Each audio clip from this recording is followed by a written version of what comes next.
την οσμητισμό της συζήτησης θα την κάνει ο Θεοχάρης Απριλίδης, δικηγόρος και ανταφραστής και εκδηλωτής αυτού του ενδιαφέροντος βιβλίου για τη διαμεσολάβηση που είδατε εκεί παίρνοντας.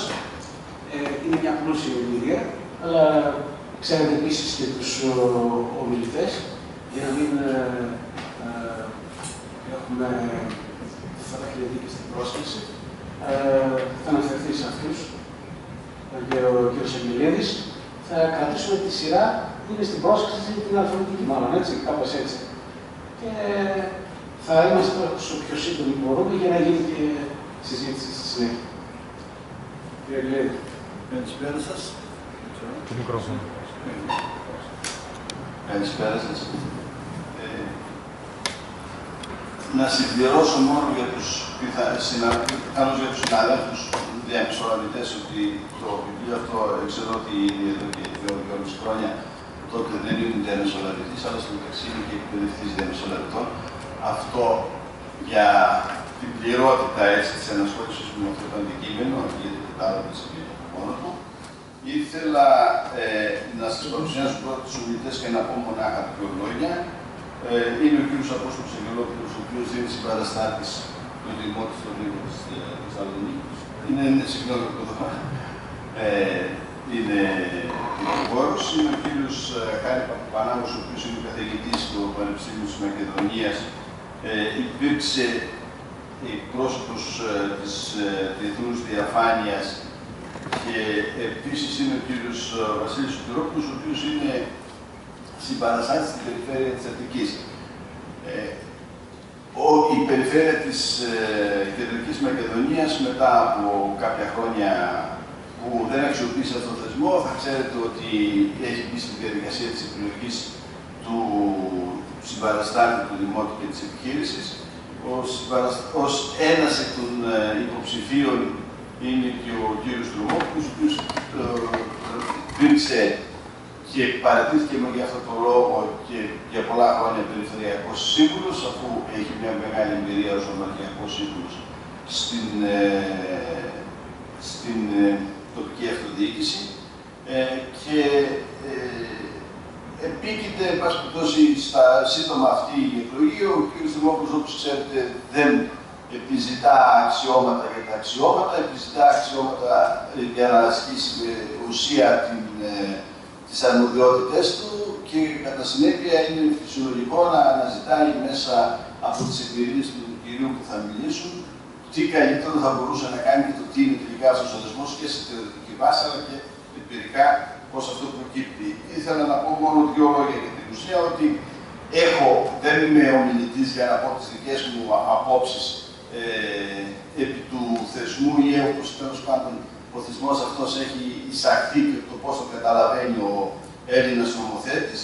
Η διοίκηση, ξέρετε ότι χωρίζεται η δημόσια διοίκηση σε τρεις, ας το πούμε, τομείς. Η δράση μάλλον της δημόσιας διοίκησης είναι στην παροχική, στη σχεδιαστική και στην καταστατική. Βλέπουμε ότι σε καιρούς της κρίσης η παροχική διοίκηση μειώνεται προς όφελος της καταστατικής, όσο λιγότερα μπορεί να δίνει με άλλα λόγια του κράτους, έχουμε τόσο περισσότερη καταστολή. Η δε σχεδιαστική ποτέ η ελληνική διοίκηση δεν τα κατάφερε. Πρώτα δημιουργούν τα λιγόρωτα και έτρεχε από πίσω. Αυτά πάντα ήταν αιτίες συγκρούσεων. Ως διαμεσολαβητής θεωρώ ότι ο Έλληνας νομοθέτης έχει υπερβεί κάπου στη φρασιολογία που χρησιμοποιεί. Μιλάει για κακοδιοίκηση, μιλάει για θυγόμενους πολίτες κλπ. Θεωρώ ότι είναι πιο λειτουργική η έννοια και η λειτουργία ή πρέπει να είναι του συμπαραστάτη. Θα ακούσουμε και τις εμπειρίες των κυρίων που λειτουργούν ως τέτοιοι. Δεν είναι μόνο η κακοδιοίκηση που δημιουργεί συγκρούσεις ή αποτελεί αιτία για να έχουμε κάθε φορά προβλήματα ανάμεσα στους πολίτες και στους δήμους. Είναι πολλές φορές και η άγνοια του διοικητικού δικαίου, γιατί είναι διοικητικό δίκαιο κυρίως αυτό που διέπει τις σχέσεις δημοτών και δήμων. Η άγνοια και του ειδικού διοικητικού δικαίου, είναι πολλές φορές η ευθυνοφοβία των υπαλλήλων, είναι πολλές φορές κάποιοι πρόθυμοι εισαγγελείς να στείλουν υπαλλήλους στα έδρανα των κατηγορουμένων. Όλα αυτά λίγο πολύ θα τα δούμε στην κουβέντα μας. Οι κύριοι θα εισηγηθούν, θεωρώ, μέσα στα χρονικά όρια και με δεδομένη καθυστέρηση για να κάνουμε μια ουσιαστική συζήτηση στη συνέχεια. Ο κύριος Αγγελόπουλος.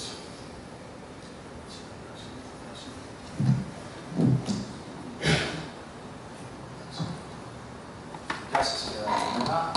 Ευχαριστώ και τους διοργανωτές για τη δυνατότητα που μας δίνουν να παρουσιάσουμε και εμείς το θεσμό, τους προβληματισμούς μας για αυτό και να γνωρίσει και το ακροατήριο καλύτερα τι είναι αυτό ακριβώς που κάνουμε και είναι ο συμπαραστάτης.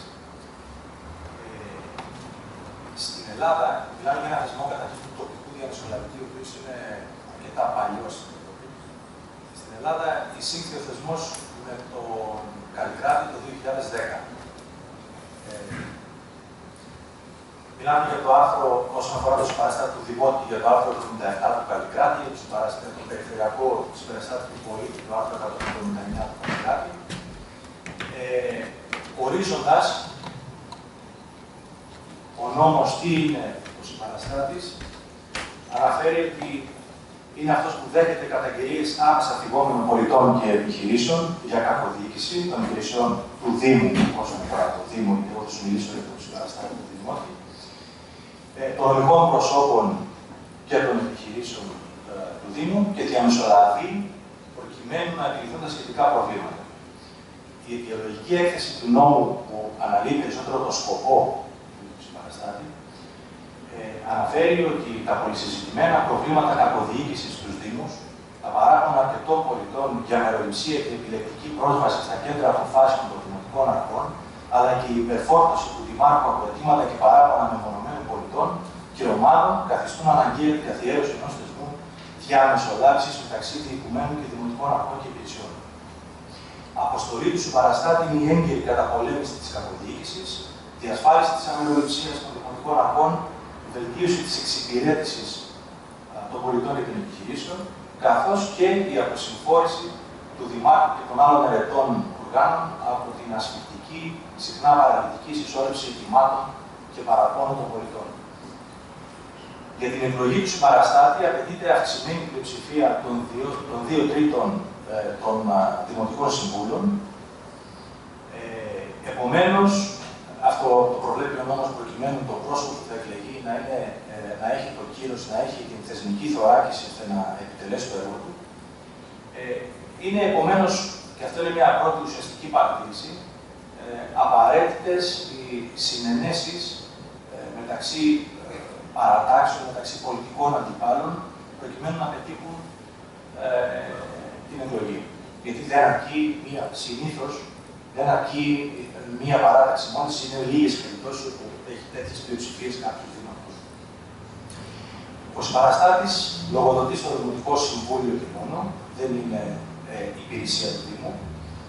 Ανακαλείται με την ίδια πλειοψηφία, με τα 2 τρίτα δηλαδή του Δημοτικού Συμβουλίου, και υποστηρίζεται διοικητικά από το Δήμο. Τι σημαίνει υποστηρίζεται διοικητικά? Ο Δήμος οφείλει να διασφαλίζει την οργάνωση και στελέχωση ενός γραφείου του συμπαραστάτη, κατάλληλου και επαρκούς για να επιτελέσει το ρόλο του. Επαρκής εξοπλισμός, ανθρώπινο δυναμικό εκεί που χρειάζεται και ιδίως απρόσκοπτη πρόσβαση των πολιτών στο γραφείο του συμπαραστάτη. Κατά τη συνήθη πρακτική σε όλη την Ευρώπη, οι δημοτικοί συμπαραστάτες εργάζονται μέσα στα δημαρχία. Αυτό γιατί εκεί είναι το σημείο που παράγεται η κακοδιοίκηση και εκεί πρέπει να λειτουργεί ο συμπαραστάτης, να έχει την ευελιξία, να βρίσκεται δίπλα στις υπηρεσίες και να μπορεί να επιτελέσει το έργο. Επιπλέον, γιατί η δουλειά του συμπαραστάτη είναι διαμεσολαβητική και τις περισσότερες φορές, όχι πάντοτε, αλλά τις περισσότερες φορές απαιτείται μια εκ του σύνεγγυς αντιμετώπιση. Δηλαδή με τον πολίτη και τον υπάλληλο, με τον πολίτη και την υπηρεσία. Εκεί δηλαδή που υπάρχει το πρόβλημα. Διαφορετικά υπάρχει κίνδυνος να φτιάξουμε έναν ακόμη γραφειοκρατικό μηχανισμό και αυτό είναι κάτι που δεν θέλουμε. Ο συμπαραστάτης δεν πρέπει να είναι ακόμη ένα γραφείο του Δήμου που λειτουργεί γραφειοκρατικά και ανταλλάσσει έγγραφα με άλλες υπηρεσίες μόνο σε διένυξη με αυτές, αλλά να βρει τη λύση. Και η λύση, ξέρετε, τουλάχιστον από την εμπειρία που έχουμε αποκτήσει αυτό το διάστημα που λειτουργώ στις παραστάσεις του Δημότης στη Θεσσαλονίκη. Οι λύσεις βρίσκονται όταν καταρχήν γίνει μια προφορική προσέγγιση στο πρόβλημα με την υπηρεσία και με τον πολίτη, πολλές φορές και με τους δύο μαζί, λειτουργώντας διαμεσολαβητικά, προσπαθώντας να φέρουμε σε επαφή τις δύο πλευρές και να βρούμε μια κοινώς αποδεκτή λύση. Έχει σημασία να πούμε ότι για να επιτελέσει το έργο του ο συμπαραστάτης πρέπει να λειτουργεί με αμεροληψία, ανεξαρτησία και διαφάνεια. Αυτά είναι τρία πολύ σημαντικά χαρακτηριστικά που πρέπει να διέπουν τη λειτουργία του συμπαραστάτη και πρέπει να αποτελούν και κριτήριο για την επιλογή συμπαραστατών. Πρόσωπα δηλαδή τα οποία θα λειτουργούν με αυτά τα εχέγγυα.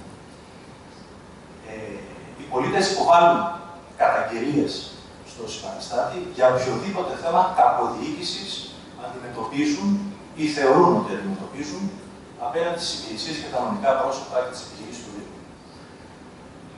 Στο συμπαραστάτη μπορεί να απευθύνεται οποιοδήποτε πολίτης, δεν ανάγκη να είναι δημότης του Δήμου, αρκεί το πρόβλημα να αφορά τον Δήμο ή επιχείρηση νομικό πρόσωπο του Δήμου.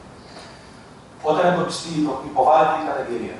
Στη συνέχεια, κρίνουμε την καταρχήν βασιμότητα, νομιμότητα της καταγγελίας που μας υποβάλλεται και στη συνέχεια προσπαθούμε να εντοπίσουμε ποιο είναι εκείνο το σημείο τομής, δηλαδή ποιος είναι εκείνος ο τρόπος που μπορεί να οδηγήσει σε μια λύση του προβλήματος που αντιμετωπίζει ο πολίτης. Όταν εντοπιστεί το πρόβλημα, αν διαπιστωθεί δηλαδή ότι η διοίκηση δεν ενεργεί ορθά ή νόμιμα ή παραλείπει να ενεργήσει ή δεν ασκεί τη διακριτική της ευχέρεια, θα το εξηγήσω λίγο παρακάτω αυτό περισσότερο, τότε καλύτερα να διορθώσει το πρόβλημα. Έχει σημασία να πούμε ότι ο συμπαραστάτης δεν επιβάλλει. Δεν είναι αυτός που λέει ότι θα γίνει αυτό και η υπηρεσία του ακολουθεί. Ο συμπαραστάτης λειτουργεί διαμεσολαβητικά. Συστήνει, προτείνει την εφαρμογή του ορθού, προτείνει λύσεις, δεν τιμωρεί, δεν επιβάλλει κυρώσεις. Αυτή είναι δουλειά άλλων μηχανισμών, ελεγκτικών και δικαστικών αρχών. Εφαρμόζει την νομιμότητα όμως και προσπαθεί να βρει μέσα στα πλαίσια της νομιμότητας την ενδεδειγμένη λύση που θα ικανοποιήσει και τον πολίτη και θα διασφαλίσει και τα συμφέροντα της υπηρεσίας. Η δημοσιοποίηση της πορείας των καταγγελιών στο διαδίκτυο. Οι ειδικές προτάσεις του συμπαραστάτη προς το Δήμα. Οι αιτήσιες εκθέσεις, αυτά όλα προβλέπονται από τον νόμο. Η αιτήσια έκθεση και οι ειδικές προτάσεις, οι οποίες πρέπει να δημοσιοποιούνται, να αναρτώνται υποχρεωτικά στην ιστοσελίδα του Δήμου. Λειτουργούν ως μορφές ήπιας πίεσης, για να χρησιμοποιήσω τη λέξη σωστή, ήπιας πίεσης ή ήπιου ελέγχου, ας πούμε καλύτερα, των υπηρεσιών, και δίνουν τη δυνατότητα μέσα από τη διαφάνεια, μέσα από τη δημοσιοποίηση των στοιχείων που αναπτύσσει ο συμπαραστάτης, να ελέγξει και ο πολίτης τον τρόπο με τον οποίο ασκείται η διοίκηση και τις λύσεις που δίνονται στα προβλήματα που τίθενται κάθε φορά από τον συμπαραστάτη. Η ετήσια έκθεση του συμπαραστάτη, εκτός από τα συμπεράσματά της και την δημοσιοποίησή της που βοηθάει στην διαφάνεια της διοίκησης, αποτελεί και έναν τρόπο λογοδοσίας του συμπαραστάτη στο Δημοτικό Συμβούλιο. Η διαφάνεια που εξασφαλίζεται έστω και με αυτούς τους τρόπους, αλλά και με όποιους άλλους τρόπους είναι δυνατόν να εξασφαλίσει ο κάθε συμπαραστάτης, η διαφάνεια είναι, ξέρετε, ένα από τα σημαντικότερα εργαλεία για να αντιμετωπίσουμε τα φαινόμενα διαφθοράς και κακοδιοίκησης όπου και όπως αυτά εμφανίζονται. Λοιπόν, χρησιμοποιούμε, όπως ο νόμος και εμείς στις παραστάσεις, χρησιμοποιούμε πολύ τον όρο κακοδιοίκηση. Και θέλω λίγο να πω τι εννοούμε με αυτό. Τι είναι η κακοδιοίκηση. Υπάρχει η στενή έννοια της κακοδιοίκησης που έχει να κάνει με την παράνομη πράξη. Η κακοδιοίκηση είναι κάθε παράνομη πράξη. Αυτό όμως αφήνει συνήθως μικρά περιθώρια διαμεσολάβησης. Στην παράνομη πράξη δεν υπάρχει διαμεσολάβηση, υπάρχει παράνομη πράξη. Λοιπόν, εκεί όταν την εντοπίσει την παράνομη πράξη, αν αυτή είναι και η πέτρια, θα το στείλει στην εισαγγελία. Δεν θα κάνει διαμεσολάβηση στην παρανομία. Υπάρχουν όμως, δηλαδή θέλω να πω ότι η κακοδιοίκηση είναι μια ευρύτερη έννοια από την παρανομία. Η παρανομία, μια παράνομη πράξη ενός οργάνου, είναι πάντοτε και κακοδιοίκηση. Η κακοδιοίκηση δεν είναι πάντοτε όμως και παρανομία. Και αυτό έχει μεγάλη σημασία. Γιατί πολλές φορές η διοίκηση ενεργεί μέσα στα πλαίσια του νόμου, αλλά παράγεται κακοδιοίκηση.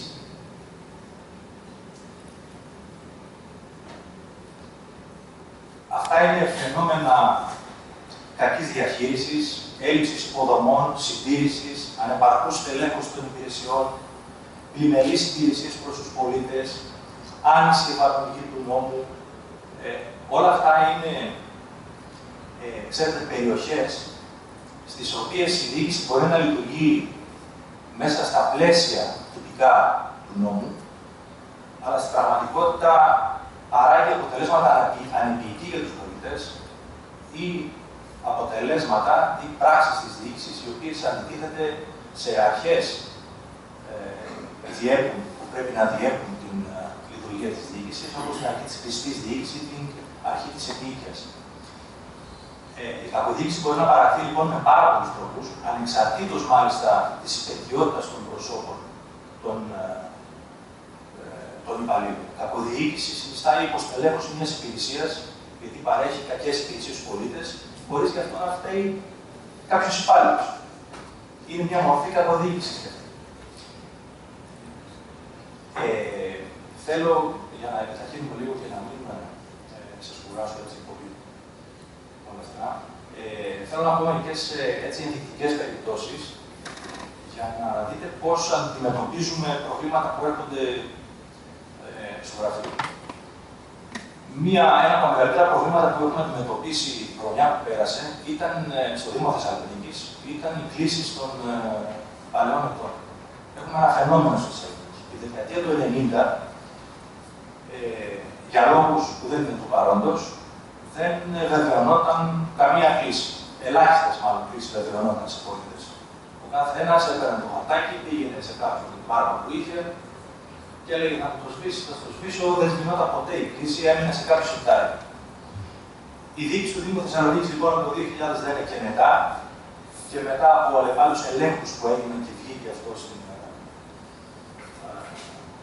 στην επικαιρότητα το ζήτημα των παλαιών κλήσεων, άρχισε να βεβαιώνει τις κλήσεις. Φτάσαμε λοιπόν σήμερα να λαμβάνουν ειδοποιήσεις πολίτες για κλήσεις για παραβάσεις στοχές που έγιναν το 1993, 1994, 1995, τέτοιες χρονιές. Οι ειδοποιήσεις λοιπόν αυτές πηγαίναν σε διευθύνσεις τις οποίες είχε τα στοιχεία που έβρισκε ο Δήμος Θεσσαλονίκης τότε, οι οποίες τις περισσότερες φορές δεν ισχύουν. Στη συνέχεια, τώρα πια με το καινούριο νομοθετικό πλαίσιο, ο Δήμος Θεσσαλονίκης προβαίνει σε κατασχέσεις τραπεζικών λογαριασμών. Έχω λοιπόν πάρει πάρα πολλές καταγγελίες από πολίτες, οι οποίοι ξαφνικά είδαν μια κατάσχεση του τραπεζικού του λογαριασμού, χωρίς να έχουν ποτέ πάρει κάποια ειδοποίηση ή κάποιο άλλο στοιχείο. Έχουμε κάνει πολλές διαμεσολαβήσεις και εγώ και ο συνήγορος του πολίτη που έχει ασχοληθεί με το ζήτημα αυτό, θεωρώντας, υποστηρίζοντας, και βάση να εξακολουθώ και το λέω αυτό, ότι εδώ υπάρχει θέμα ακυρότητας της διοικητικής διαδικασίας. Ενώ το Υπουργείο Οικονομικών λέει ότι όχι, πρέπει να εισπραχθούν. Εδώ λοιπόν τώρα υπάρχει μια διαδικασία από την πλευρά του Δήμου, η οποία είναι μέσα στα πλαίσια του νόμου, η οποία όμως αντιτίθεται σε κάθε έννοια χρηστής διοίκησης που μπορεί να συζητήσει κανείς. Και επιπλέον επιβάλλονται και κατασχέσεις. Ζήτησα λοιπόν από το Δήμο, περιμένω να δω αν θα γίνει δεκτό, ότι στις περιπτώσεις τουλάχιστον αφού δεν εισακούεται η πρότασή μας ώστε αυτές να θεωρηθούν ότι, όχι από παραγραφή, ότι υπάρχει θέμα ακυρότητας διοικητικής διαδικασίας και άρα να μην αναζητηθούν, τουλάχιστον πριν προβούν στην κατάσχεση, να επικαιροποιούν τα στοιχεία του πολίτη, γιατί τα έχουν τα καινούργια στοιχεία αυτού που κινούν, και πριν το επιβάλλουν την κατάσχεση να του στείλουν μια ειδοποίηση. Δηλαδή, αυτό το οποίο πρέπει εδώ να εφαρμόσουμε όταν έχουμε τέτοιο πρόβλημα είναι μια καινούργια, μια καλή πρακτική. Να βελτιώσουμε δηλαδή τις διαδικασίες μας, ώστε να βελτιώσουμε την παροχή των υπηρεσιών. Άλλη περίπτωση αφορά περίπτωση δικαιολογητικών που ζητούν οι υπηρεσίες. Ζητούν υπηρεσία δικαιολογητικά από ΑΜΕΑ για να παρέχει έκπτωση στα δημοτικά τέλη, από την οποία βεβαίως ζητούσε η υπηρεσία να προκύπτει το είδος της ασθένειας. Αυτό είναι εντελώς παράλογο, είναι προσωπικά δεδομένα, δεν έχει καμία σχέση με το επιδιωκόμενο αποτέλεσμα. Δηλαδή, η υπηρεσία ήθελε να βεβαιώνεται ότι το άτομο αυτό έχει 80% ποσοστό αναπηρίας. Όχι από τι πάσχει. Δεν ενδιαφέρεται ότι πάντα από τι πάσχει οι πολίτες. Ωστόσο, στην κανονιστική απόφαση που είχε περάσει ο Δήμος, από αυλεψία, είχε γίνει αυτή η αστοχία. Το έγγραφο λοιπόν έλεγε ότι έπρεπε να λέει από τι πάσχει. Παράλογο. Έγινε η καταγγελία, το συζητήσαμε την υπηρεσία, έγινε και ένα έγγραφο, είπαν ότι είναι θέμα κανονιστικής, διευθετήθηκε όμως. Δηλαδή και διορθώθηκε. Και ήδη ζητούν από τους πολίτες πλέον μόνο μία βεβαίωση από την οποία να προκύπτει το ποσοστό αναπηρίας και όχι φυσικά η ασθένεια. Σε αυτές τις περιοχές, ξέρετε, υπάρχουν τεράστιες δυνατότητες δράσης ενός συμπαραστάτη. Είναι αυτό που μου αρέσει να λέω καμιά φορά, είναι οι 50 αποχρώσεις της κακοδιοίκησης, έτσι κατά την ταινία. Είναι τεράστιο το εύρος των δυνατοτήτων για βελτίωση κάθε φορά των υπηρεσιών μέσα στα πλαίσια της διακριτικής ευχέρειας της υπηρεσίας. Θα πω μόνο και θα κλείσω, γιατί νομίζω ότι παραμίλησα. Να πω ότι πολλές φορές το συμπαραστάτη λειτουργεί και ως ματοφράχτης των υπηρεσιών. Πολλές φορές, ξέρετε, ο πολίτης έχει μάθει να συμπεριφέρεται απέναντι στη διοίκηση με έναν δικό του τρόπο, όπως και οι υπηρεσίες απέναντι στον πολίτη. Και ο πολίτης όμως έχει διαμορφώσει μια αντίληψη για το τι είναι η υπηρεσία και πώς θα γίνει να κάνουμε τη δουλειά μας. Αναφέρομαι στο θέμα των πελατειακών σχέσεων. Εκεί δηλαδή που ο πολίτης προσπαθεί να κάνει τη δουλειά του, παρακάμπτοντας την νομιμότητα και ζητώντας μια εξυπηρέτηση, όπως λέμε. Εκεί λοιπόν, πολλές φορές υπερασπιζόμαστε την νομιμότητα, υπερασπιζόμαστε την υπηρεσία. Εξηγούμε στον πολίτη. Ελέγχουμε ακόμα και την νομιμότητα του αιτήματος του πολίτη. Δεν υιοθετούμε οποιοδήποτε αίτημα μας υποβάλλεται. Θα σας πω λοιπόν ότι πήρα καταγγελία από πολίτη γιατί δέχτηκε κλίση από απορριμματοφόρο του Δήμου, γιατί είχε παρκάρει μπροστά σε κάδο και έχει τη δυνατότητα ο απορριμματοφόρο να κόψει κλίση. Μου έκανε καταγγελία λοιπόν γιατί εν μέσω κρίσης γράφουν τους πολίτες που δεν έχουν πού να παρκάρουν τα αυτοκίνητά τους. Το απορριμματοφόρο αναγκάστηκε δεν έκανε την αποκομιδή επειδή ήταν παρκαρισμένος. Και είχε το θράσος να έρθει και να μου κάνει καταγγελία για αυτό το πράγμα. Δηλαδή, κακώς κόβει η κλίση και ζητούσε διαγράφη της κλίσης. Επίσης, πολίτης ήρθε στο γραφείο μου και μου ζήτησε να μεσολαβήσω, ώστε αποθήκη στην οποία είχε εξοπλισμό να πω στην υπηρεσία ότι είναι άδεια, γιατί ο ίδιος έπασχε από μια ασθένεια και να τον λυπηθούμε για να πω ότι είναι άδεια για να απαλλαγεί τα δημοτικά τέλη. Αυτό δεν είναι συμπαραστάτη του δημότη, δεν σημαίνει αυτό το πράγμα, δεν σημαίνει ότι να παράγουμε ούτε τις πελατειακές σχέσεις, ούτε την παρανομία. Λοιπόν, θα κλείσω με αυτά και θα πω ότι η εμπειρία μου μετά από ένα χρόνο και κάτι είναι ότι υπάρχει τεράστιο πεδίο δράσης για διαμεσολάβηση μεταξύ των υπηρεσιών και των πολιτών με τη βοήθεια ενός θεσμού όπως ο συμπαραστάτης του δημότου ή του πολίτη αντίστοιχα για την περιφέρεια. Σας ευχαριστώ.